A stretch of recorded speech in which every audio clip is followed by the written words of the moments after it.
নমস্কার, talk to Bangla আপনাদের সবাইকে স্বাগত। আমি অভিষেক রয়েছে। যে খবর নিয়ে 13ই নভেম্বর উপনির্বাচন রাজ্য জুড়ে চলছে 6টি কেন্দ্রে, আপনারা জানেনই, এবং সেক্ষেত্রে নৈহাটি সেই উপনির্বাচন কেন্দ্র, যেখানে উপনির্বাচন কেন্দ্রে কিন্তু এবার গুলি চলল এবং মারাও গেলেন তৃণমূল কংগ্রেসের প্রাক্তন বুথ সভাপতি অশোক সাউ নামের এক ভদ্রলোক। অর্থাৎ অভিযোগ এবং পাল্টা অভিযোগ লেগেই আছে। তবে যেটা পার্থভৌমিক আজকে কিন্তু পরিষ্কার জানিয়েছেন যে তিনি পুলিশের সঙ্গে কথা বলেছেন, যেহেতু পাশের কেন্দ্র নৈহাটি, সেখানে উপনির্বাচন চলছে, পুলিশের মুভমেন্টটা সেখানেই অনেকটা বেশি, যাতে ফ্রি অ্যান্ড ফেয়ার ইলেকশন করা যায়। আর সেই কারণে তিনি পরে অবশ্যই আমরা জানাবো সেই খবর। সকালবেলা অশোক সাউ তিনি কিন্তু চায়ের দোকানে বসে চা খাচ্ছিলেন এবং যে খবর উঠে আসছে যে সেই চায়ের দোকানে নাকি তিনি রোজ সকালেই গিয়ে চা খেতেন এবং বাজার করতে বেরোনোর সময় তিনি সেই চায়ের দোকানে বসে চা খাওয়াটা তার একটা নিত্য অভ্যাস ছিল। সেখানেই কিন্তু আজ ভোটের দিন সকালবেলা 7টা নাগাদ কিছু দুষ্কৃতী তাকে সেই চায়ের দোকানে ঘিরে ধরে এবং ঘিরে ধরে এলোপাথারি গুলি চালায় এবং যেটা সূত্র মারফত খবর, তার পিঠে কিন্তু একটি গুলি গিয়ে বিদ্ধ হয়। এবং শুধু সেখানেই শেষ নয়, তারপরেও কিন্তু তাজা বোমা অর্থাৎ হ্যান্ড গ্রেনেড চার্জ করা হয় তাকে লক্ষ্য করে। অর্থাৎ তার পরবর্তীতে যখন তাকে হসপিটালে নিয়ে যাওয়া হয় তাকে কিন্তু মৃত বলে ঘোষণা করা হয়।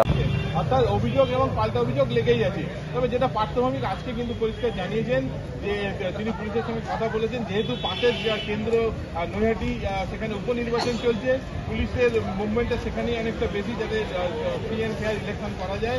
আর সেই কারণে তিনি পরে অর্থাৎ অশোক সাউ তৃণমূল কংগ্রেসের 12 নম্বর ওয়ার্ডের তিনি কিন্তু বুথ সভাপতি ছিলেন এবং তিনি দীর্ঘদিন ধরে তৃণমূল কংগ্রেস কর্মী এবং সক্রিয়ভাবে রাজনৈতিক কর্মী হিসেবে কিন্তু পরিচিত।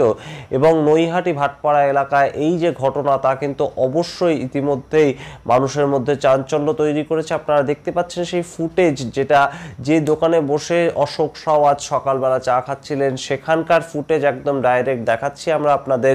এবং সেই সরাসরি ফুটেজের মধ্যে দেখতে পাচ্ছেন সেই দোকানের সামগ্রিক তছনছ চালায় রীতিমতন। সেই সময় দুষ্কৃতীরা সেই দোকানে, চায়ের দোকানের বিস্কিট থেকে শুরু করে বিভিন্ন যে বয়ামগুলো ছিল, যে বাক্সগুলো ছিল, সেগুলো রীতিমতন মাটিতে গড়াগড়ি খাচ্ছে। এবং সেই জায়গা থেকেই পরবর্তীতে অশোক সাউ অর্থাৎ দোকানদার যিনি, তিনিও জানিয়েছেন যে সেই সময় দোকানে অত্যন্ত ভিড় ছিল এবং তিনি চা বানানোর কাজে ব্যস্ত ছিলেন দোকানদার। কিন্তু অশোক সাউকে তিনি খুব ভালোভাবে চিনতেন। প্রত্যেকদিন তিনি সকালবেলা করে এই দোকানেই আসতেন চা খেতে এবং সেই জায়গা থেকেই অশোক সাউ আজও এসেছিলেন।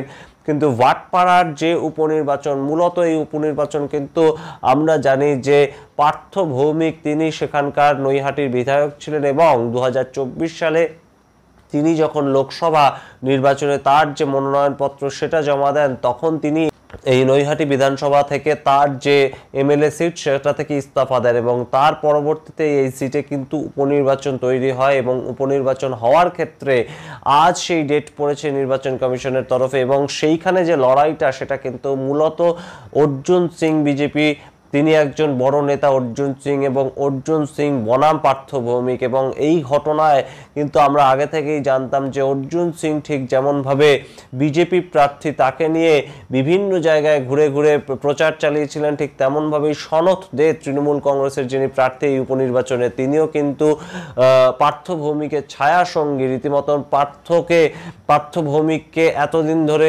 বিভিন্ন কাজকর্মে সাহায্য করা সনৎ দে সেটা কিন্তু করে এসেছেন, তেমনভাবে তিনি এলাকায় পরিচিত। ঠিক তেমনভাবেই এইবার কিন্তু যে গুলিবিদ্ধ হলেন তৃণমূল কংগ্রেস কর্মী ভোটের দিন, সেটা কিন্তু অবশ্যই এলাকা থমথমে করে দিয়েছে। ভাটপাড়ার ঠিক পাশেই নৈহাটিতে উপনির্বাচন চলছে, মানুষ ভোটদান করছেন, কিন্তু তার মধ্যে এই যে তৃণমূল কর্মী অশোক সাউ, তার মৃত্যু হলো গুলিবিদ্ধ অবস্থায়। সেটা কিন্তু অবশ্যই আরও একবার ভোট সন্ত্রাস, অর্থাৎ ভোটের দিন যে সন্ত্রাস, তার আরও একটা তাজা ছবি কিন্তু সামগ্রিকভাবে জনমানুষে খেলে গেল। এবং সেই ছবিটা কিন্তু অবশ্যই কখনোই কাঙ্ক্ষিত নয়। যে কোনো ভোটে যে কোনো তৃণমূল কংগ্রেস হোক কি বিজেপি হোক কি সিপিআইএম হোক, যে কোনো দলেরই যে কোনো কর্মী কখনোই মার খান কিংবা কখনোই আক্রান্ত হন সেটা কারোর কাছেই কাঙ্ক্ষিত নয়। এবং শান্তিপূর্ণ ভোট হওয়ার জন্যেই কিন্তু বিভিন্ন সময় বিভিন্ন দলের তরফ থেকে আমরা শুনেছি যে বার্তা নিচু তলার কর্মীদের উদ্দেশ্যে দেওয়া হয়। এই ঘটনা অশোক সাউয়ের যে মৃত্যু হয়েছে, তৃণমূল কংগ্রেসের অত্যন্ত কাছের একজন কর্মী, তিনি বহু পুরনো দিনের কর্মী, তার যে মৃত্যু হয়েছে সেই নিয়ে বিজেপি কিন্তু ইতিমধ্যেই তারা অভিযোগ জানিয়েছে যে তৃণমূলের অন্তর্দ্বন্দ্ব অর্থাৎ তৃণমূলের গোষ্ঠী কোন্দলের কারণে এই মৃত্যু হয়েছে। এবং তৃণমূলের পক্ষ থেকে অবশ্যই ইতিমধ্যে বিজেপির দিকে কিন্তু অভিযোগের তীর উঠেছে। ভাটপাড়া থানার পুলিশ ইতিমধ্যে এসে উপস্থিত হয়েছেন সেই জায়গায়। এবং আমরা যা জানতে পাচ্ছি সূত্র মারফত 2023 সালেও এই অশোক সাউয়ের ওপর গুলি চলেছিল এবং তখন এক ব্যক্তিকে ধরাও হয়েছিল, কিন্তু পরবর্তীতে সেই ব্যক্তির মৃত্যু হয়।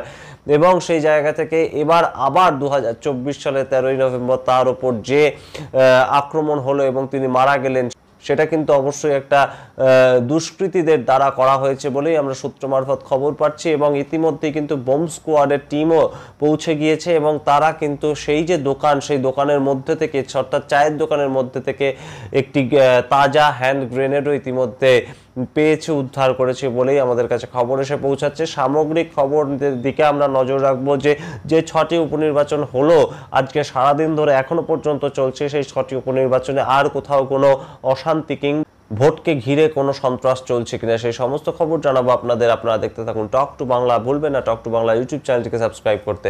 ধন্যবাদ।